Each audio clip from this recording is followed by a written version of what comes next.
Captain Lee Hyan stood in the dark control room of his ship. Blue light from the screens made his face look cold. He watched the enemy station through the window. The Valak trade station looked peaceful. Ships came and went like nothing bad had ever happened. But Hyan remembered. He always remembered. 50 years ago, the Valak had voted to kill all humans. They said humans were too dangerous to live. 7 alien races agreed. They came to Earth with their big ships and their powerful weapons. They burned the cities. They killed billions of people. Hyan had been young then. He was a soldier on Earth when the sky caught fire. He watched his home city of Seoul turn to ash. He saw his family die. The aliens thought they had won. They thought humans were gone forever. They were wrong. "Captain," said Dr. Park Minji. She walked up behind him. Her white coat was clean, but her eyes were tired. She had spent many years working in her lab, making things that would hurt the aliens who hurt them first. "Are we ready?" Hyan asked. "Yes, the virus is ready. It will work only on Valak. Their blood will turn to poison." "They will die slowly," Minji said. Her voice was calm, like she was talking about the weather. Commander Kim Dae-ho came into the room. He was big and strong. His job was to learn secrets about the enemy. He knew where they lived. He knew what they feared. He knew how to make them suffer. "The station has 42 Valak on it," Dae-ho said. "No other aliens, no humans. It is perfect." Engineer Choi Yuna looked up from her computer. She was young but very smart. She made weapons that could kill whole planets. Her fingers moved fast on the keyboard.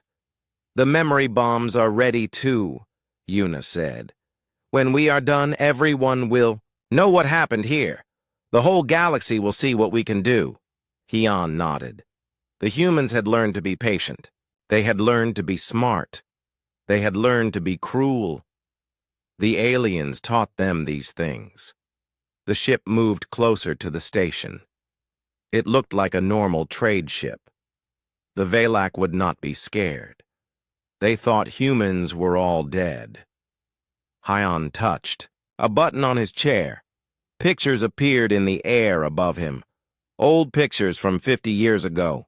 Earth burning, human children crying, cities falling down, the Galactic Council making their vote.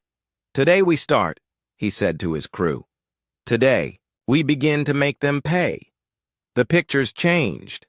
Now they showed the names of every alien who voted to kill humans. Thousands of names, hundreds of planets, 7 whole races that said humans should die.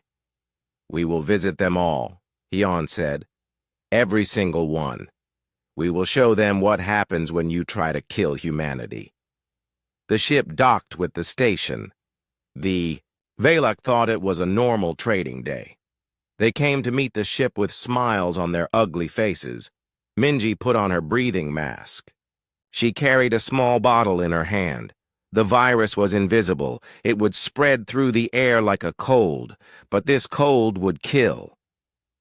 "Remember," Hyan said, "leave evidence, leave messages. Let them know we are coming for the rest." His team walked into the station. The Valak greeted them in their strange language. They thought these were traders from a far planet. They did not know they were meeting ghosts from Earth. Yuna smiled at a young Valak. The alien had big eyes and green skin. It looked friendly, but Yuna remembered the videos. She remembered Valak ships bombing human hospitals. "Hello," she said in the Valak language. She had learned it just for this day. "We have gifts for you." The Valak was happy. Gifts meant trade. Trade meant money. It did not know the gift was death. Minji opened her bottle in the air system. The virus spread like smoke. The Valak could not see it. They could not smell it. but it was there, moving through their bodies, starting to work. Deho went to the station's computer system. His fingers moved fast. He put human messages into their network, pictures of Earth burning, videos of human children dying, and new words in the Valak language. We remember. We are. Coming. The first Valak started to feel sick after 1 hour. Its green skin turned yellow. Its big eyes became red. It fell down and did not get up. Then the second one fell. Then the third. "What is happening?" asked the station leader. Its voice was scared now. "Justice," said Hyan. He took off his mask. The virus could not hurt humans. Minji had made sure of that. The Valak tried to run. They tried to call for help. But their bodies were too weak. The virus was fast. It was perfect. One by one they all fell down. But they lived long enough to see the human messages. They lived long enough to know who was killing them. "Please," said the last Valak. It was lying on the floor. Blood came from its nose. "We were just following orders." "So are we," said Yuna. She showed it a picture on her computer. Earth before the war, blue oceans and white clouds, beautiful and alive. "This was our home," she said. "You burned it. You killed our families. You thought we were gone." The Valak tried to speak, but no words came out. Its eyes closed forever. Hyan and his team walked through the quiet station. They put memory devices everywhere. Other aliens would find them later. They would see what happened here. They would learn that humans were back. "How many more stations like this?" asked Minji. "Thousands," said Deho. "We have the locations of every Valak base, every Thraxian city, every Korath world, all 7 races that voted against us." They went back to their ship. The station was silent now. 42 Valak were dead. But it was just the beginning. Hyan sat in his captain's chair. He looked at the list on his screen. So many names, so many places to visit, so much work to do. "Send the message to the other ships," he said. Yuna pressed buttons on her computer. All over the galaxy, hidden human ships got the same message. "Memory protocol is active. Begin the hunt." Ships that had been hiding for 50 years started to move. Humans who had learned to be invisible were ready to be seen. They had weapons the aliens never dreamed of. They had plans the aliens could not imagine. The Great War was over 50 years ago. The aliens thought they had won. They were wrong. The hunt was just beginning, and humans never forgot anything. Admiral Beck Jiwan watched 17 suns burn at the same time. Her command ship floated in dark space between the stars. On her screens, she could see human fleets attacking alien worlds across the galaxy, all in one day, all at the same time, just like they had planned for 50 years. "Ma'am," said her young officer, "all ships report success. The aliens never saw us coming." Jiwan smiled. It was not a kind smile. The aliens had taught humans to be cruel. Now they would learn what good students humans could be. Captain Song Taehyun's ship was like a shadow. The silent tears could move without being seen. It could strike without warning. Today, it attacked a Thraxian mining colony. The Thraxians thought they were safe. Their big ships protected the planet. Their sensors watched all directions. But they did not see Song's ship until it was too late. "Fire the sleep gas," Song told his crew. Invisible clouds spread across the colony. The Thraxians fell asleep where they stood. They did not die right away. Song wanted them to wake up first. He wanted them to see the messages. When the aliens woke up, human words covered their walls. Pictures of Earth burning, videos of human children crying, and new words that made the Thraxians afraid. This is what you did to us. Now we do it to you. Lieutenant Kang Soman flew her fighter ship through the Korath system. Her ship was fast and small. It could hide behind asteroids. It could attack and run away before the enemy could fight back. The Korath had built a big space station to guard their home world. They thought it made them safe. Soman showed them they were wrong. Her ship carried special bombs. When they exploded, they did not just break things. They made sounds that hurt Korath ears. They made lights that hurt Korath eyes. They made the aliens go crazy with fear. "Please stop," the station commander called on the radio. "We surrender." "No," said Soman. Her voice was cold. "You did not let human children surrender. Why should we let you?" She flew away as the station broke apart. The Korath ships tried to follow her, but her ship was too fast, too smart, built by humans who had learned from their mistakes. Analyst Yoon Min-ho sat in a secret base inside an asteroid. He had spent 30 years learning about alien worlds. He knew where they kept their food. He knew where they kept their children. He knew how to hurt them the most. "The Velak are calling for help," he told Admiral Ji-won. "They want the other races to unite again." "Let them try," Ji-won said. "We are ready for that too." Min-ho smiled.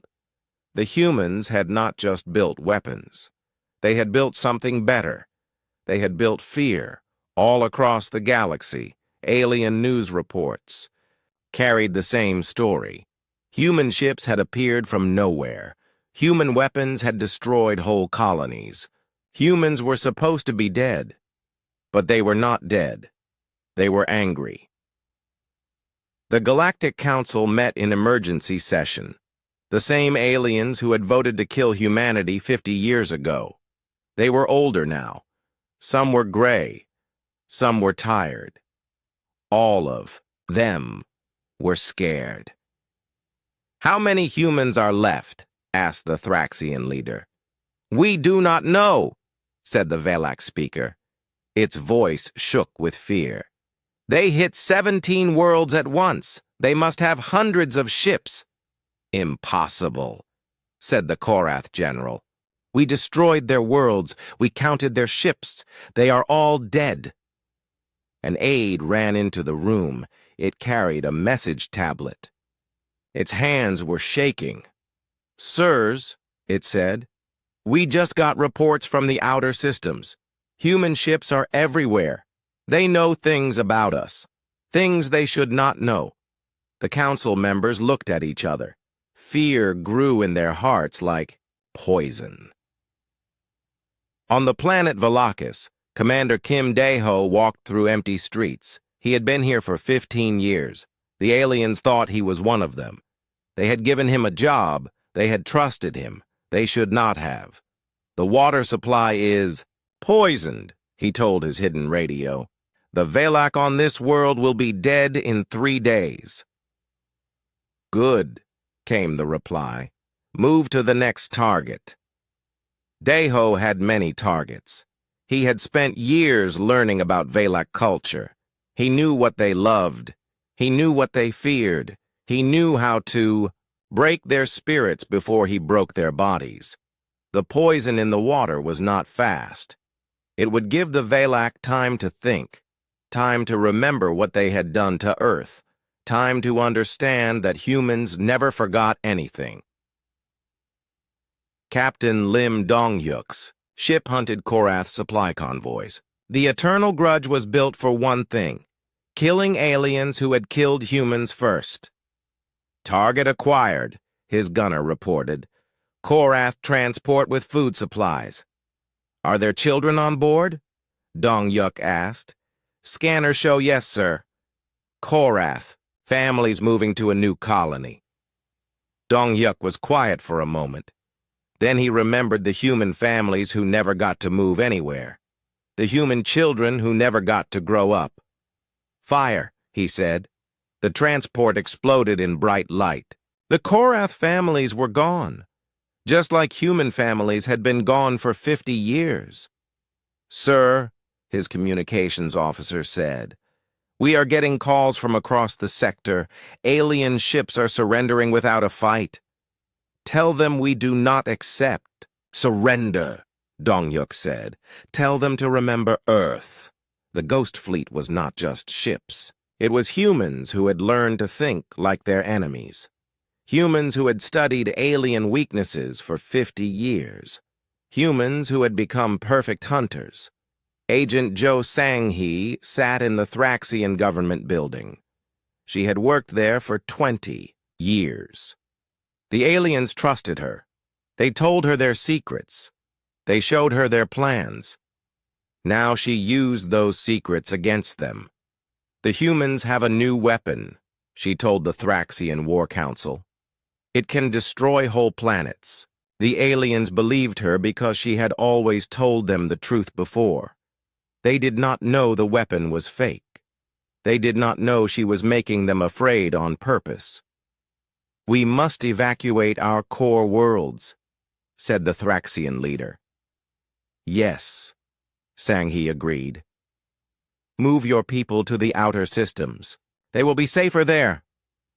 The Thraxians did what she said. They moved millions of their people to small bases far from their home worlds, bases that were hard to defend, bases that human ships could destroy easily. Sang-hee smiled as she watched the evacuation ships leave.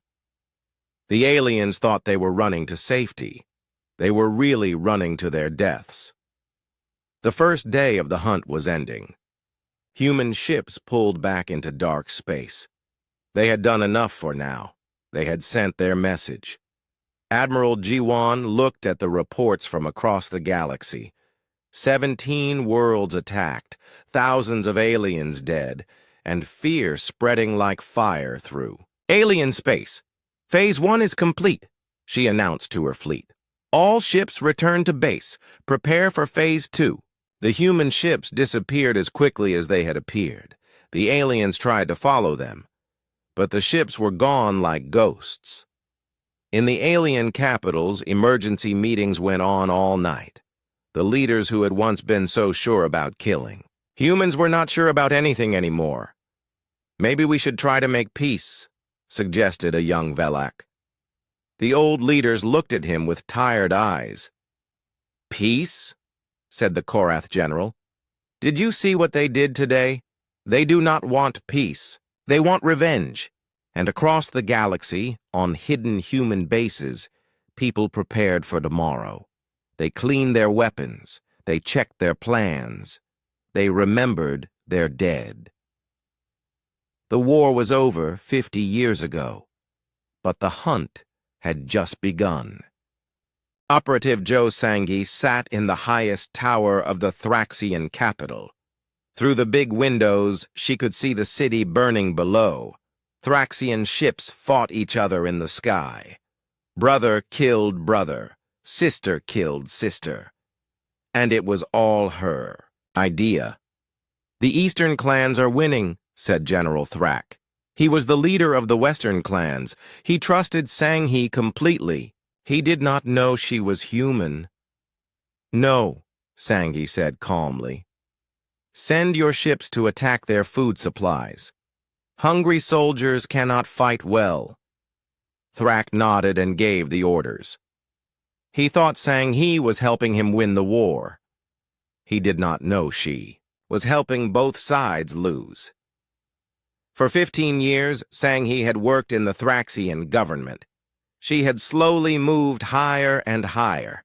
She gave good advice. She solved problems. She made the aliens trust her. Now she was using that trust to destroy them. Ma'am, said her aide. It was a young Thraxian with blue skin and big ears. The Eastern clans are asking for more weapons. Give them what they want. Sang-He said. But make sure the weapons have problems. Make sure they break at the wrong time.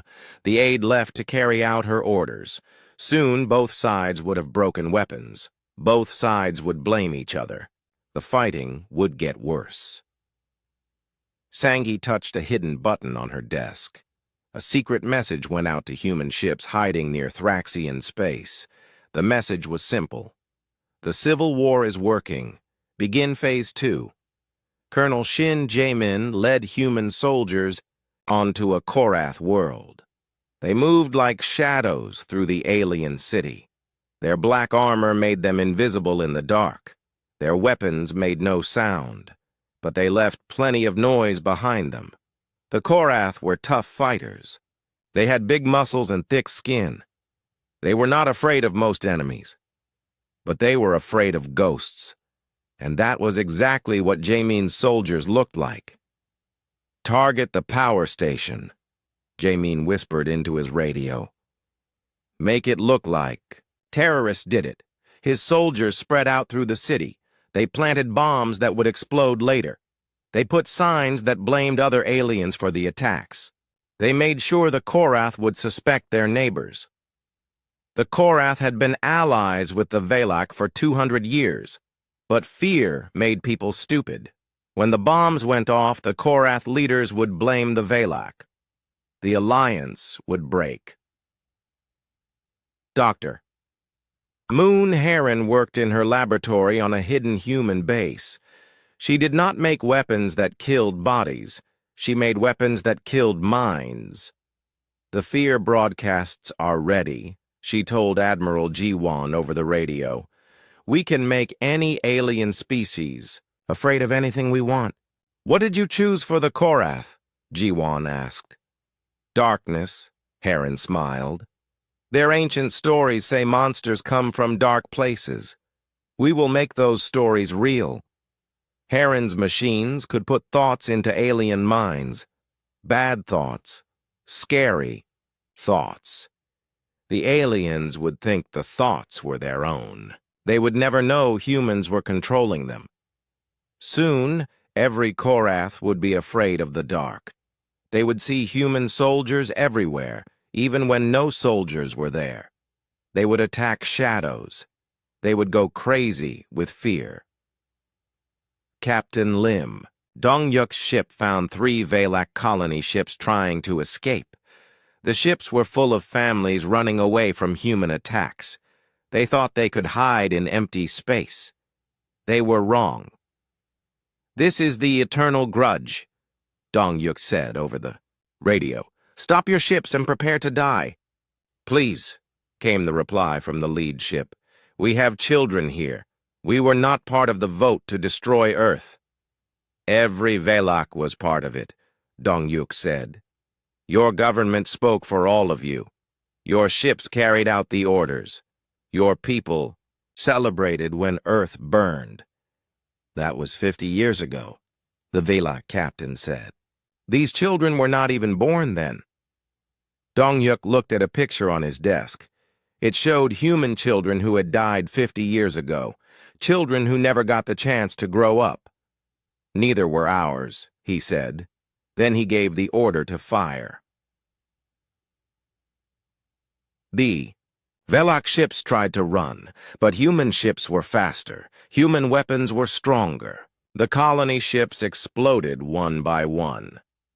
Some escape pods got away. Dong-yuk let them go. He wanted them to tell other aliens what had happened. He wanted the fear to spread. Agent Kim Hyun-ji worked inside a Korath military base. She had been there for 10 years. The aliens thought she was a translator. They showed her all their battle plans. Now she was changing those plans. The humans are massing ships in Sector 7, she told the Korath general. You should move half your fleet there. The general believed her. He sent his ships to Sector 7. But there were no human ships there. Instead, human ships attacked. The bases the general had left undefended. How did they know? The general asked after his bases were destroyed. They must have spies everywhere. Hyunji said. You cannot trust anyone. The general started suspecting his own officers. He arrested aliens who had served him for years. The Korath military began to fall apart from the inside. Dr. Seo Bo-young worked on her greatest creation. It was not a weapon that killed quickly. It was something much worse. The cultural virus is almost ready, she told her team.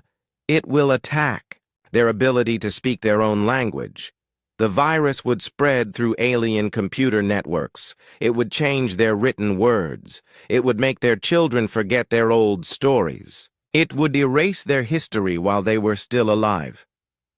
How long before they notice? Asked her assistant. Years, Bo-young smiled. By the time they understand what is happening, their culture will be gone forever. They will be strangers in their own homes. Commander Park Woo-jin led a human fleet to intercept alien reinforcements. The aliens were trying to send help to their colonies under attack, but Woo-jin was waiting for them. This is Commander Park, he said over the radio. You are entering human space. Turn around and go home. This is neutral space, replied the alien admiral. You have no right to stop us. We have the right of the strong, Woo-jin said. Turn around, or be destroyed. The alien ships outnumbered the human ships 3-1. But the aliens had not seen human weapons before. They did not know what humans had learned to build.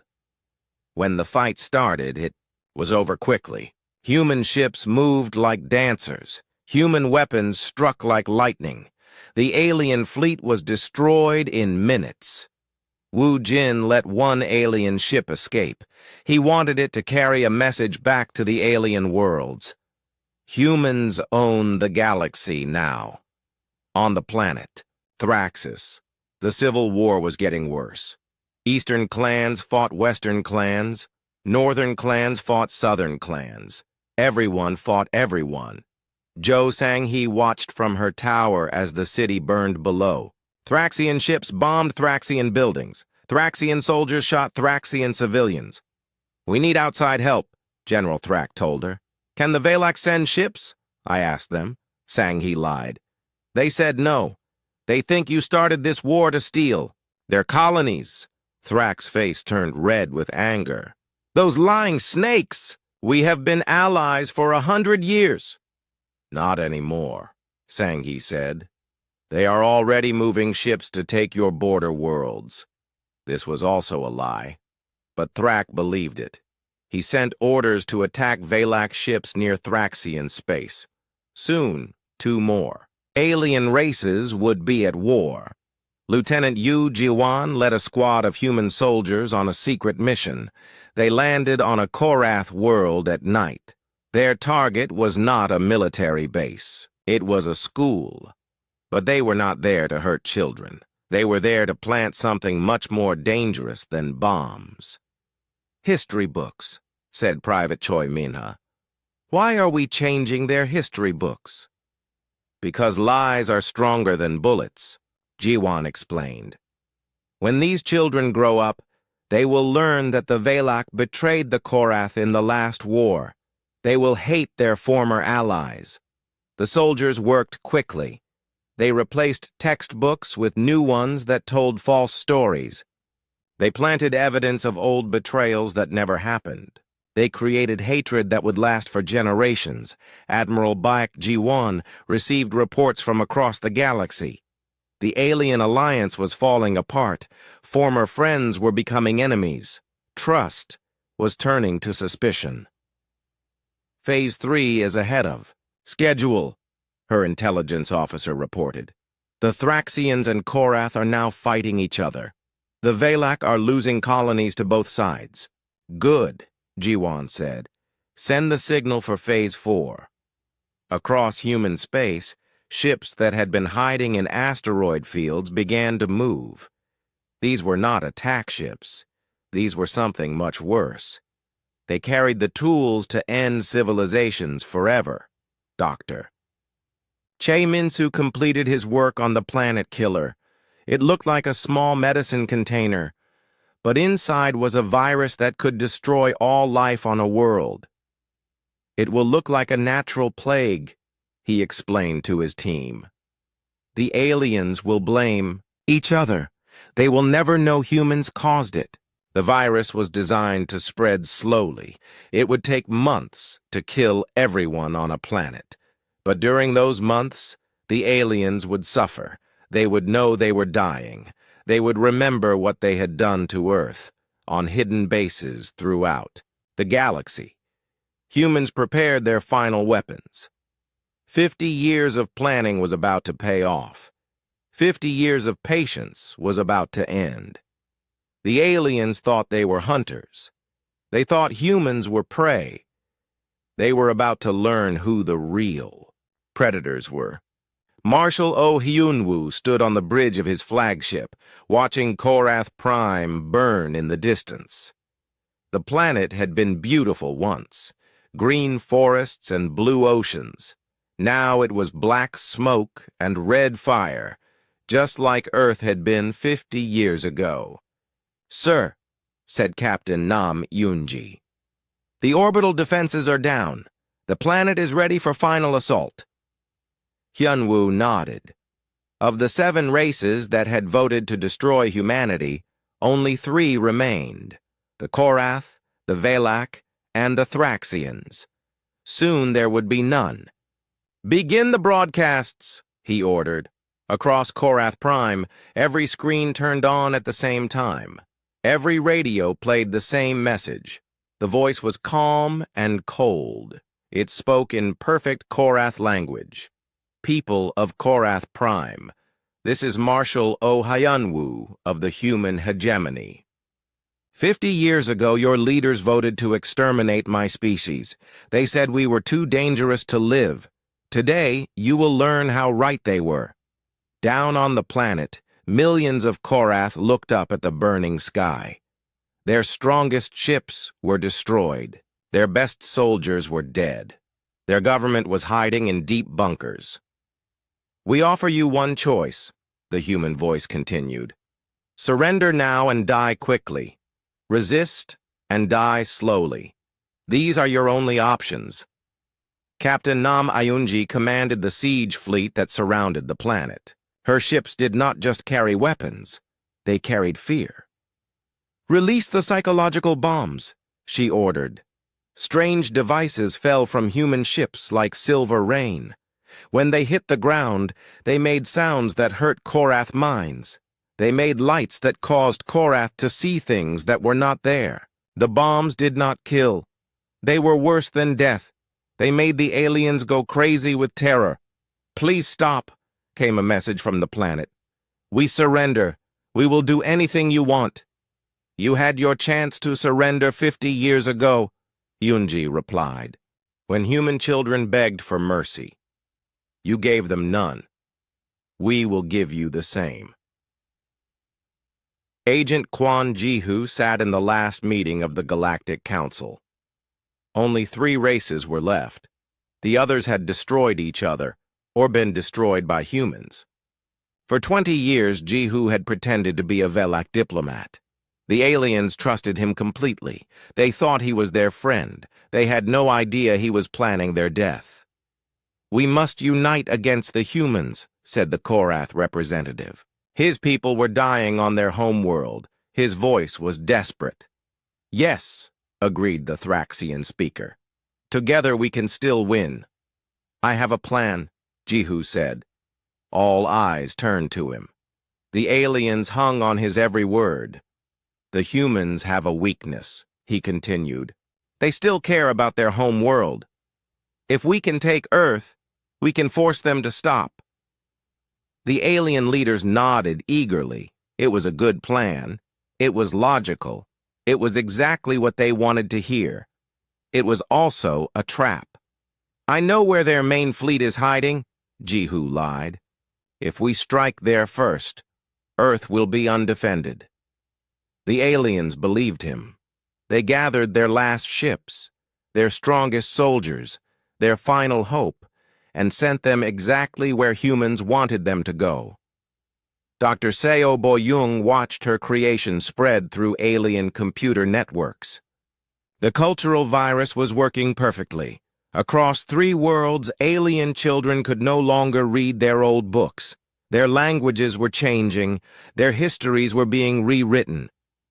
"How long before the process is complete?" asked her assistant. 6 months, Boyong said. "After that, they will remember nothing of their past. They will be lost in their own minds." But 6 months was too long.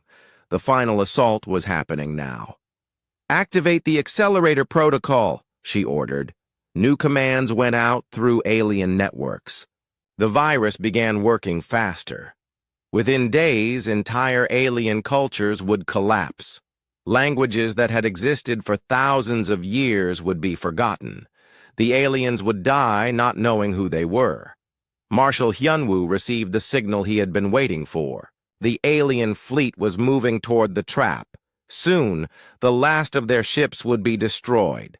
"All units," he broadcast to the human fleet, "execute final protocol." Across the galaxy, human ships that had been hiding for 50 years emerged from dark space. Not dozens of ships, not hundreds, thousands. The aliens had never known how many humans survived. They had counted wrong.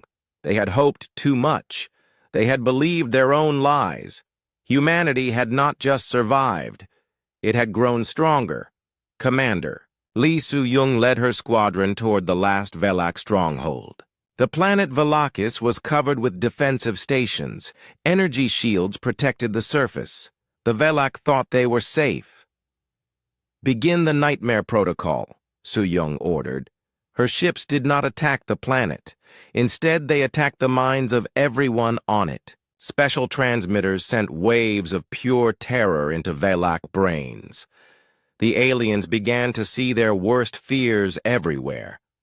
They saw human soldiers in every shadow. They heard human voices in every sound. The Velak defenders turned their weapons on each other. They destroyed their own ships. They tore down their own defenses, all while humans watched from space. Captain Park Yeon-ho commanded the ship that found the last Thraxian colony. A small world on the edge of known space. The Thraxians thought humans would never find it. They were wrong. "No weapons," Yeon-ho told his crew. "We do not need weapons for this." Instead, his ship released a cloud of tiny machines, nanobots that looked like space dust. They drifted down to the planet's surface like snow. The nanobots were programmed to do one thing: turn off all technology. Power plants stopped working. Ships could not fly. Computers went dark. Communication systems failed. The Thraxians were thrown back to the Stone Age in a single day. "Now they can think about what they did," Yeon-ho said. "In the dark. In the cold. Just like humans did after they bombed our worlds." Admiral Ji-won watched the final battle from her command ship. The last alien fleet was walking into the trap. They thought they were going to attack Earth. They thought they were going to win. "Coordinates confirmed," reported her navigator. "The alien fleet is exactly where we want them." The trap was beautiful in its simplicity. The aliens thought they knew where Earth was. But the planet they were attacking was not Earth. It was a dead world filled with human weapons. When the alien ships arrived, they found themselves surrounded. Human ships emerged from hiding places in asteroids and behind moons. The aliens were trapped with no way to escape. "This is Admiral Ji-won," she broadcast to the alien fleet. "You are looking for Earth. Congratulations, you found it." The aliens realized their mistake too late. They tried to run. They tried to fight. They tried to surrender. None of it mattered. The trap closed like a steel fist. Agent Quan Ji-Hu watched the alien leaders realize they had been betrayed. Their faces showed shock, then anger, then fear. "You," said the Korath general. "You are human." Ji-Hu smiled. For 20 years he had hidden among them. For 20 years he had gained their trust. For 20 years he had planned this moment. "My name is Quan Ji-Hu," he said. "I was born on Earth. I watched your ships burn my home. I watched my family die." He stood up slowly. His disguise fell away like old clothes. The aliens saw him as he really was. Human, alive, dangerous. "You thought you killed us all," he continued. "You celebrated our extinction. You divided up our colonies. You forgot we existed." The alien leaders tried to call for help, but their communication systems were controlled by humans now. Their security forces were already dead or dying. Their last hope was gone. "That was your mistake," Ji-Hu said. "Humans never forget, and we never forgive." Dr. Boyoung activated the final virus. This one was not for alien minds or alien cultures. This one was for alien bodies. The virus spread through air and water. It jumped from person to person like wildfire, but it only killed aliens. Human biology was safe. "Estimated time until complete extinction?" asked Marshal Hyun-woo. 72 hours, Boyoung replied. "After that, these 3 species will exist only in our memory banks." Across 3 worlds, alien children asked their parents why they felt sick. Alien doctors tried to find cures that did not exist. Alien leaders begged for mercy that would not come. And in space, human ships watched it all happen. The siege of Korath Prime was over. The planet was silent now. No more radio signals. No more ships trying to escape. No more alien voices calling for help. Marshal Hyun-woo looked at his list. 7 alien races had voted to destroy humanity 50 years ago. Now all 7 were extinct. "Sir," said Captain Yoonji, "we are receiving signals from other alien species. They want to negotiate." Hyun-woo smiled. The other aliens were scared. They knew what humans could do now. They knew what happened to those who opposed them. "Tell them we will talk," he said. "But first, they must prove their loyalty." The galaxy was changing. The old order was dead. A new order was being born, and humans would decide what that order looked like. President Lee Jisoo stood at the window of her office on New Terra. The planet had once been called Korath Prime. Now it was a human world. The aliens were gone. Their cities were gone. Everything that proved they had ever existed was gone, except for the museums. "Ma'am," said her aide, "the Zephyrian delegation is here to see you." Jisoo turned from the window. 10 years had passed since the last betrayer race died. 10 years since humans had become the rulers of the galaxy. The other alien species had learned to obey, or they had learned to die. "Send them in," she said. The Zephyrians walked into her office with their heads down. They were tall and thin with silver skin. They had been neutral during the Great War 50 years ago. That neutrality had saved them. Barely. "President Jisoo," said their leader, "we bring tribute from our worlds. The aliens carried boxes of rare metals and precious stones. Gifts to keep the humans happy, payments to stay alive." "Your tribute is acceptable," Jisoo said. "But we need to discuss your mining quotas." The Zephyrian leader's face went pale. They were already working their people to death in the mines. They could not work any harder. "Please," he said. "Our people are dying. The children are too weak to work." Jisoo looked at him with cold eyes. She remembered her own childhood, running from burning cities while alien ships hunted human children for sport. Then work harder, she said, or find new people to work. The Zephyrians left with their new orders. They would obey. They always obeyed. They had seen what happened to species that did not. Admiral Park Woo-jin commanded the largest fleet in the galaxy. His ships patrolled every system. They watched every planet. They made sure no alien forgot who was in charge.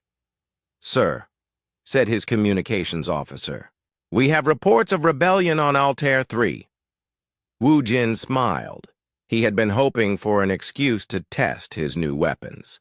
"Send the Mercy Fleet," he ordered. The Mercy Fleet was not merciful. It was the opposite. When alien worlds stepped out of line, the Mercy Fleet reminded them why they should behave. The ships arrived at Altair 3 within hours. The planet was home to the Centauri species, blue-skinned aliens who looked almost human. They had made the mistake of thinking this similarity would protect them. It did not. "This is Admiral Park," he broadcast to the planet. "You have broken the laws of the Terran hegemony. Your punishment begins now." The punishment was not death. Death was too easy. Instead, human ships released clouds of nanobots that would slowly eat the planet's technology. The aliens would live, but they would live like animals. "Please," came a message from the planetary governor. It was just a small protest, a few citizens who wanted better working conditions. "Protests are not allowed," Woo-jin replied. "Compliance is mandatory." The nanobots did their work quickly. Within days, every machine on Altair 3 would stop working. The aliens would have to beg humans for even the simplest tools. Ambassador Che Mina met with representatives from 12 alien species. They came from across the galaxy to New Earth, the planet that humans had built on the ruins of the Valak, home world. "The tribute schedules for this year," she said, placing a data pad on the table. The alien representatives looked at the numbers with growing horror. The demands were impossible. Their worlds could not produce so much. "Ambassador," said the Rigelian speaker, "these quotas will starve our populations." "Then you should have thought of that before you remained silent," Mina replied. "When the 7 races voted to exterminate humanity, you said nothing. You did nothing. Your silence made you complicit." The aliens had heard this logic many times. Every alien species in the galaxy was guilty of something. The betrayer races were guilty of voting for genocide. The neutral races were guilty of doing nothing. The ally races were guilty of not helping enough. Everyone was guilty. Everyone owed humanity a debt. "What about our children?" asked a Andromedan delegate. "They were not even born during the war." "Neither were the human children who died," Mina said. "But we remember them all. We remember everything." Historian Jang Sokmin walked through the memorial complex on Earth. The planet had been rebuilt, but not as it was before. Now it was a monument to human suffering and human victory. Every betrayer race had a section in the memorial. Pictures of their worlds burning, videos of their leaders surrendering, records of their final moments. School children came here every day. Human children who learned about the betrayal, who learned about the price of trusting aliens, who learned why humans must always be strong. "Tell me about the Korath," said a young girl. Sayokmin led her to the Korath section. Pictures showed their home world before and after. Before, green forests and shining cities. After, black ash and silent ruins. "The Korath were the strongest of the betrayer races," he explained. "They had big muscles and thick skin.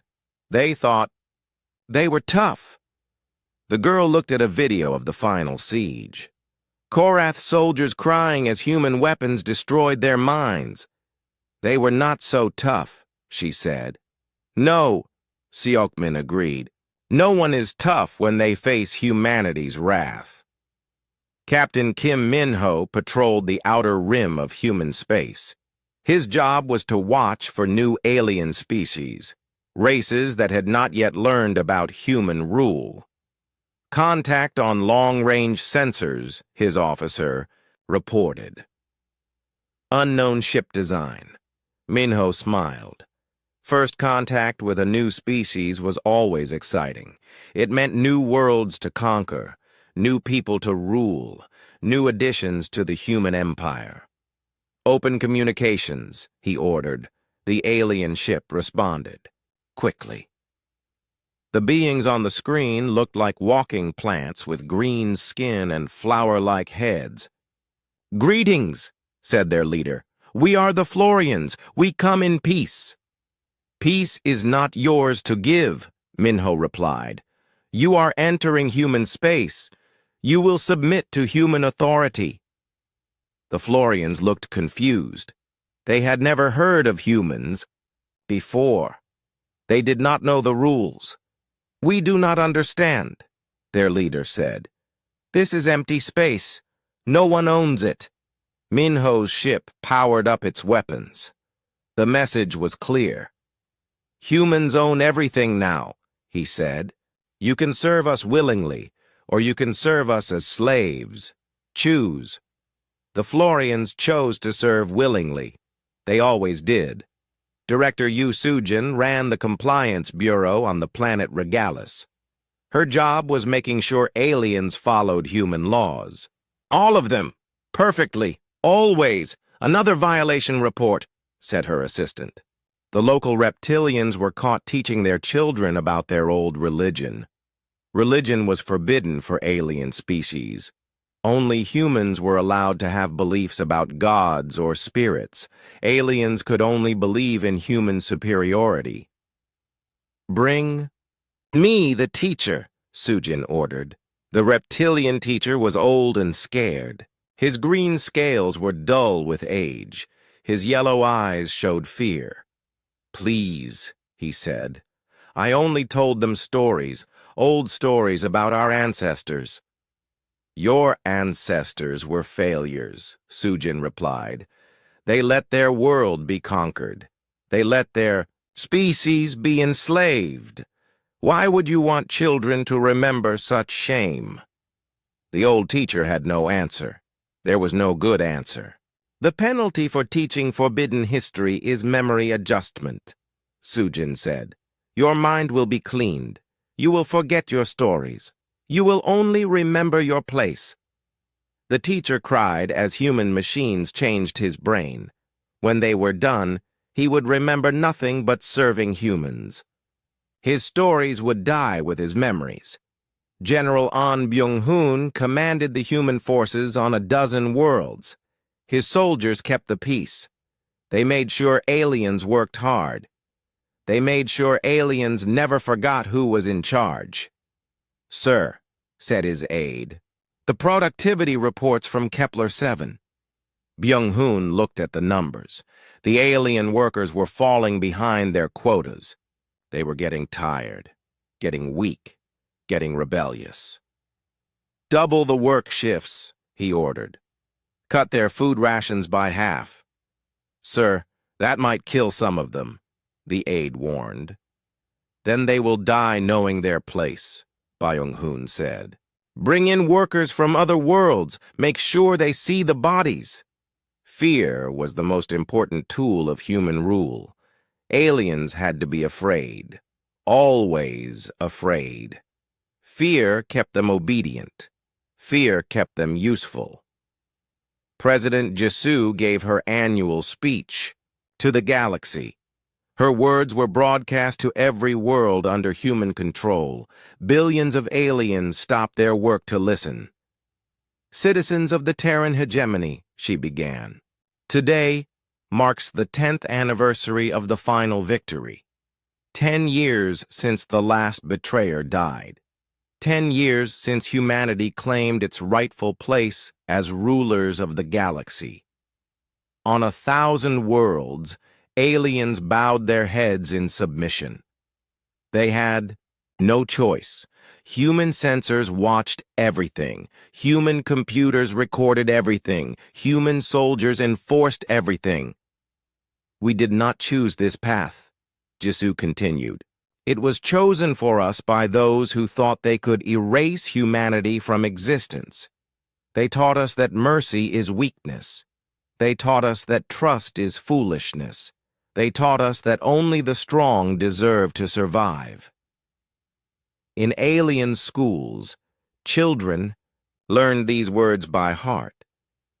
They learned that humans were superior, that humans were always right, that humans deserved to rule. We thank them for these lessons, Jisoo said. We thank them for showing us our true nature. We are not the peaceful species we once thought we were. We are predators. We are conquerors. We are the future of this galaxy. The speech ended with the human anthem. Every alien in the galaxy was required to sing it, in human language, with human words, about human greatness. Deep space monitors detected something new that day. Signals from beyond the galactic rim. Signs of intelligence, signs of technology.